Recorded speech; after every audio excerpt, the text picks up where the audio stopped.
दोस्तों, सावन का महीना चालू हो चुका है और सावन का महीना कोई मामूली महीना नहीं होता है। यह महीना साक्षात एक ऐसे प्रेम की सौगात लेकर आता है जो कि भक्तों को बड़ी बेसब्री से इंतजार रहता है। सावन का महीना इतना पवित्र होता है जिसका आप अंदाजा भी नहीं लगा सकते। सावन का त्योहार भारत में तो मनाया ही जाता है, लेकिन क्या आप जानते हैं विदेशों में भी सावन का पवित्र महीना बड़ी जोरों शोरों के साथ और खुशी के साथ मनाया जाता है। वैज्ञानिक मानते हैं सावन में प्रकृति आपस में बातें करती हैं और वातावरण सुगम हो जाता है, हरियाली की उत्पत्ति होती है और नए नए बीज उगते हैं और वर्षा आदि होती है। इस मौसम में हरियाली साक्षात महादेव का स्वागत करती है और महादेव से बातें करती हैं।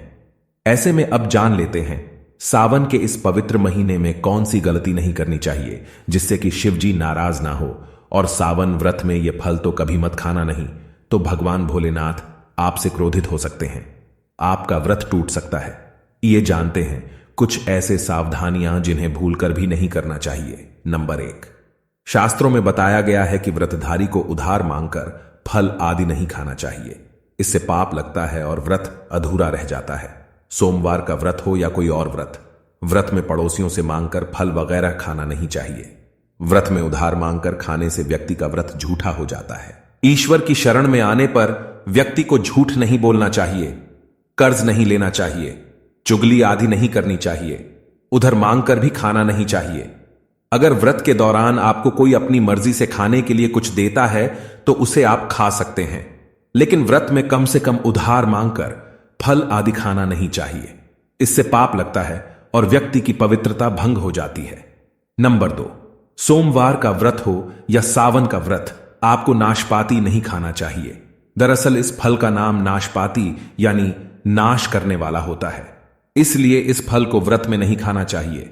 व्रत आदि को छोड़कर किसी और दिन आप इसे खा सकते हैं, लेकिन जिस दिन आपका व्रत हो उस दिन नाशपाती का सेवन बिल्कुल नहीं करना चाहिए और भगवान को भी नाशपाती नहीं चढ़ाना चाहिए। नंबर 3, कभी कुत्तू या सिंघाड़े का आटा खाने से भी आपका व्रत टूट सकता है। दोस्ती, लंबे समय से रखा हुआ आटा आपका व्रत भंग कर सकता है। दरअसल पुराने आटे में घुन कीड़े पड़ जाते हैं जो ठीक तरह से दिखाई भी नहीं देते। ऐसा आटा खाने पर दरअसल आप मांस का सेवन करते हैं और व्रत में कीड़े खाना घोर पाप के बराबर माना गया है। आपका व्रत इससे भंग हो जाता है। व्रत में ताजा आटा खाना चाहिए। लंबे समय से रखे हुए आटे में कीड़े पड़ जाते हैं तो ऐसा कभी ना करें। व्रत हमेशा शुद्धता में ही रखना चाहिए। सावन का महीना बड़ा ही पवित्र महीना माना गया है, इसलिए यह 5 चीजें भगवान शंकर के पास कभी ना रखें। जानते हैं उनके बारे में। नंबर 1, जहां शिवलिंग रखा हो या महादेव की कोई भी प्रतिमा हो वहां पर भूलकर भी जूते चप्पल लेकर जाना नहीं चाहिए। जरा सोचिए, जब आपके कमरे में कोई चप्पल लेकर प्रवेश करता है तो आपको कितना क्रोध आता है।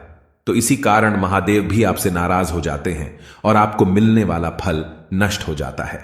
ऐसे में हमेशा मंदिर में नंगे पांव ही प्रवेश करें, क्योंकि चमड़े की चप्पल हमेशा अशुद्ध रहती है। इससे देव शक्ति नाराज होती है। नंबर 2, अक्सर महिलाओं को मासिक धर्म आ जाता है और वह बिना किसी को बताए पूजा पाठ कर लेती है, जो कि शास्त्रों में वर्जित माना गया है। इस समय महिलाओं को जानकर भी अनजान नहीं बनना चाहिए।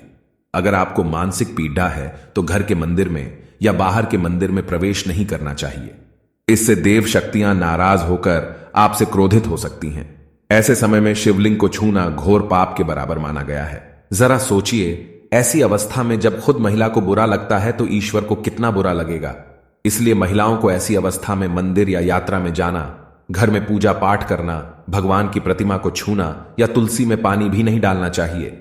तुलसी का पौधा भी इससे सूख जाता है। जब देवी शक्तियां नाराज होती हैं तो लाजमी है कि घर में कंगाली और गरीबी आने लगती है, लड़ाई झगड़े होने लगते हैं, तो ऐसा कभी मत करना। नंबर 3, शास्त्रों में बताया गया है कि जहां होता है शिवलिंग वहां पर सभी देवी शक्तियां सक्रिय रहती हैं। जिसके घर में शिवलिंग होता है वह व्यक्ति महादेव की कृपा सदैव पा लेता है। वास्तु शास्त्र के अनुसार शिवलिंग से हर वक्त ऊर्जा का संचार होता रहता है, इसलिए शिवलिंग पर जलधारा हमेशा होनी चाहिए जो ऊर्जा को शांत रखती है। कुछ लोग अपने घर में शिवलिंग तो रख लेते हैं, लेकिन वह कभी हफ्ते में एक बार जल चढ़ाते हैं, जो कि बिल्कुल भी अच्छा नहीं माना जाता है। अगर आप जल नहीं चढ़ा सकते तो आप अपने घर में शिवलिंग कभी स्थापित न करें। ऐसा गरुड़दाय पुराण में बताया गया है। इससे उल्टा घर में विनाश होता है। नंबर 4, शास्त्रों में बताया गया है कि तुलसी और महादेव का बैर माना गया है। इसी कारण तुलसी में शिवलिंग और गणेश की प्रतिमा को नहीं रखा जाता।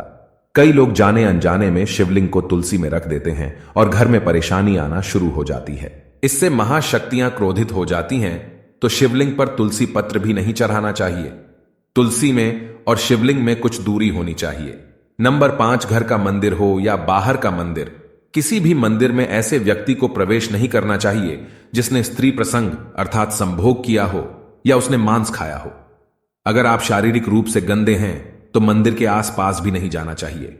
घर के बने मंदिर पर कोई कपड़ा आदि डाल देना चाहिए।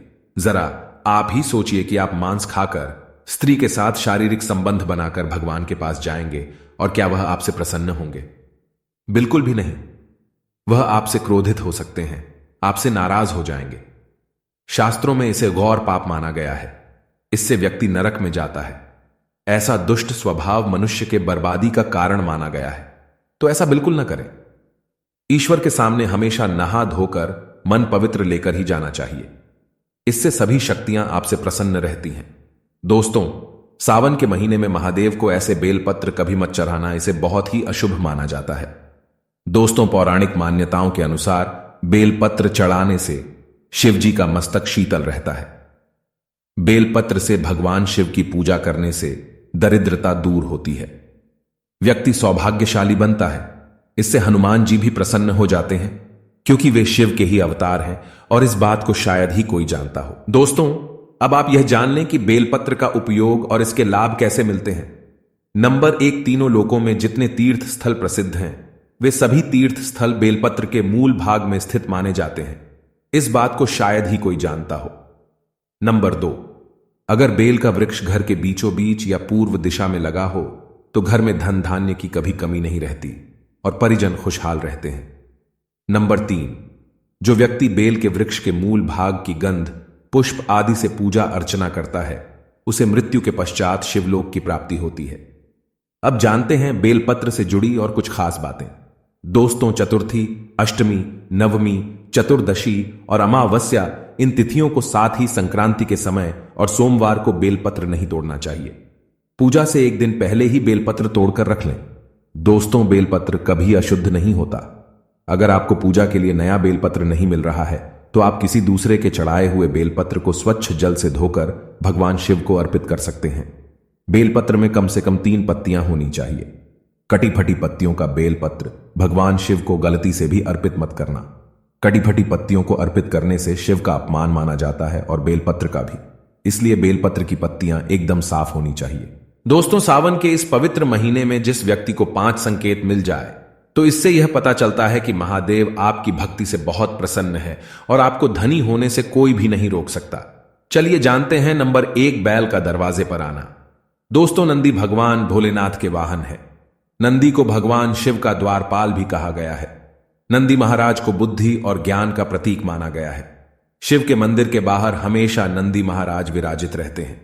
लेकिन अगर सावन के इस पवित्र महीने में अचानक से नंदी महाराज आपके दरवाजे पर आ जाएं और घर की चौखट को सिंह मारने लगे, तब आपको समझ लेना चाहिए कि भगवान शिव आपके घर में आने वाले हैं। यह उनके आने का एक संकेत है। भगवान शिव आपकी भक्ति से बहुत प्रसन्न है और आपके घर में खुशियां आने वाली है। आपको धनी होने से कोई नहीं रोक सकता। लेकिन याद रहे, नंदी महाराज को तिलक लगाकर मीठा भोग जरूर खिलाएंगे। नंबर 2, सावन के पवित्र महीने में अचानक से आपके सपनों में अगर शिवलिंग दिखाई दे जाए, अर्थात भगवान शिव दिखाई दें, तो इससे आपको समझना चाहिए कि अब आपके जीवन से परेशानियों का अंत जल्दी हो जाएगा। भगवान शिव आपकी सच्ची आराधना भक्ति से बहुत खुश हैं और वह आपके घर में आने वाले हैं। ऐसे में याद रहे, शिव की भक्ति में कोई भी कभी ना आने दें।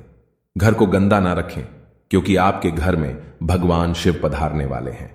नंबर 3, शास्त्रों के अनुसार माना गया है कि नीलकंठ पक्षी भगवान शिव का प्रतीक है। अगर आपके घर में सावन के महीने में नीलकंठ छत पर आकर बैठ जाए तो उसे भूलकर भी मत भगाना, क्योंकि यह भगवान शिव का प्रतीक माना गया है। ऐसे में आपको खुश हो जाना चाहिए, क्योंकि भगवान शिव आपकी भक्ति से बहुत खुश हैं। शास्त्रों में बताया गया है कि नीलकंठ अगर मनुष्य के घर पर आकर बैठ जाए तो यह घर में साक्षात महादेव शिव के आने का संकेत है। अब आपके बुरे दिन जाने वाले हैं। कहते हैं भगवान श्री राम ने इस पक्षी के दर्शन करने के बाद ही रावण पर विजय प्राप्त की थी। नंबर 4, सावन के पवित्र महीने में घर में काला सांप निकल आए तो इसे बहुत ही शुभकारक माना गया है। इसे बिल्कुल भी न मारें। यह भगवान शिव के आने का संकेत है। जिनकी भक्ति से महादेव प्रसन्न होते हैं उन्हें महादेव किसी खास अवसर पर अपने दर्शन देते हैं। सावन का महीना बहुत ही पवित्र महीना माना गया है। यही वह महीना है जिसमें भगवान शिव धरती पर आते हैं और उसी घर में अपना वास बना लेते हैं जो सच्चा भक्त होता है। सपने में किसी मंदिर में नाग नागिन का जोड़ा देखना बहुत ही शुभ कारक माना गया है। यह घर में शिव के आने का संकेत है। अब आपके खुश होने का समय आया है।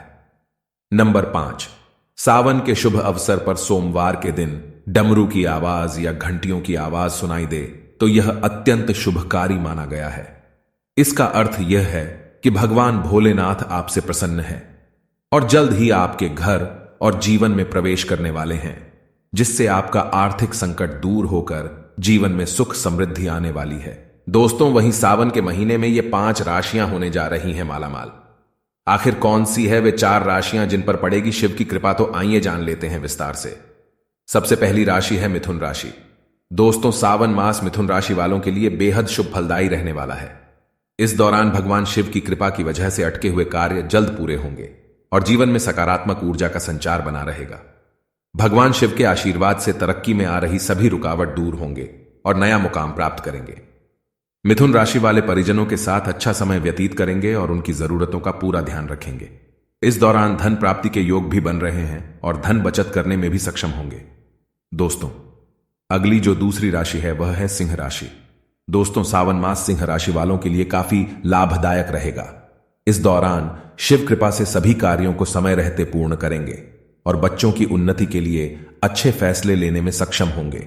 छात्रों को पढ़ाई लिखाई में अच्छे अवसर प्राप्त होंगे और अगर किसी सरकारी प्रतियोगी परीक्षा की तैयारी कर रहे हैं तो शुभ परिणाम की प्राप्ति हो सकती है। भगवान महादेव की वजह से सिंह राशि वालों के लिए उत्तम धन लाभ के योग बन रहे हैं और संपत्ति से भी लाभ मिल सकता है। व्यापारी इस अवधि में नई योजनाओं को लागू करेंगे जिससे अच्छा धन लाभ होगा। भाग्य का साथ मिलने से अटके हुए सरकारी कार्य भी पूरे होंगे। तो दोस्तों, ये थी आज की जानकारी। आपको ये जानकारी अच्छी लगी तो इस वीडियो को लाइक करें और कमेंट में हर हर महादेव जरूर लिखें। मिलते हैं दोस्तों अगले वीडियो में।